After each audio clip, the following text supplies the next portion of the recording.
সকাল থেকে ঝুপঝুপ বৃষ্টি। এই বৃষ্টি যেন কোনোভাবেই থামছে না। তো হ্যালো এভরিওয়ান, সবাই কেমন আছেন? আশা করি ভালো আছেন। Welcome back to my channel Manisha's blog থেকে সবাইকে জানাই আমার স্বাগতম। তো এই ঝুপঝুপ বৃষ্টির দিনে আসলে খিচুড়ি খেতে খুব মন চায়।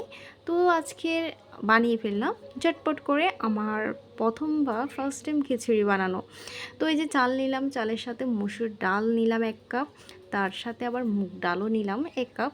তো এগুলা দিয়ে আজকে আমি প্রথমবারের মতো খিচুড়ি রান্না করব, তাও আবার ভুনা খিচুড়ি। তো কড়াইয়ে তেল দিলাম।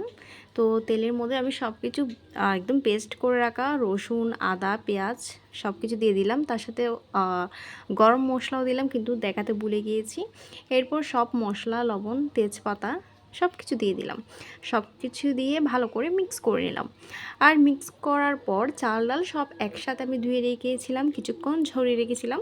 তো ওগুলোও আমি অ্যাড করে দিলাম। তো এরপর হচ্ছে আমি ভালো করে চাল ডালগুলোকেও ভালো করে মিক্স করব, কিছুক্ষণ মানে ভেজে নিব। আর ভাজার এক পর্যায়ে যখন হয়ে যাবে তারপর আমি জল দিয়ে দিব, তাও আবার গরম জল। এরপর কিছুক্ষণ ঢাকনা দিয়ে রাখবো। এরপর আমি এখানে গরম মশলাও দিয়ে দিলাম। আর ভাতগুলো মানে হতে আছে অনেকটা, এখনও হয় নাই কিন্তু হবে ধীরে সুস্থিতে। তো আমি একটু নাড়া দিয়ে দিলাম যাতে মানে নিচে লেগে না যায়। তো এইভাবে ঝটপট করে আপনারাও খিচুড়ি বানিয়ে ফেলতে পারবেন, ভুনা খিচুড়ি, যদি খাওয়ার ইচ্ছা হয়। তো এই যে প্রায় হয়ে এসেছে। আর আমি একটু চেক করে দেখলাম মানে কেমন হয়েছে, একদম পারফেক্টলি হয়েছে। এই যে দেখুন একদম ঝরঝরে ভাতগুলো, আর খিচুড়িগুলো সুন্দর। তো তার সাথে আমি খিচুড়ির সাথে ভুনা চিকেন করব। তো তার জন্য আমি আজকে ভাবলাম চিকেনগুলো একসাথে আমি মিক্স করে একদম মেখে তারপর রান্না করব। তো তার মধ্যে আমি সব কিছু মশলা, কাঁচামরিচ বাটা, সব পেঁয়াজ, একদম যা লাগে সব কিছু অ্যাড করে দিলাম। আর এরপর ভালো করে হাত দিয়ে মিক্স করতেই আছি। তো করতে করতে অনেক রান্না মনে হয় আমি হাত দিয়েও করে ফেলতেছি। তো যাই হোক, এরপর সব কিছু ভালো করে রেখে কিছুক্ষণের জন্য আমি এটাকে ঢাকনা দিয়ে রেখে দিব।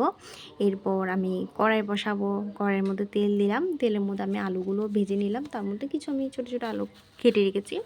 তো আলুগুলো এক পর্যায়ে হয়ে গেলে তার মধ্যে আমি চিকেনগুলোকে ভালো করে আবার দিয়ে মিক্স করতে থাকবো। তো এই যে মিক্স করার পর হচ্ছে ভালো করে কষানোর পর আমি জল দিয়ে সামান্য আর যা দেওয়ার সব কিছু দিয়ে নিব।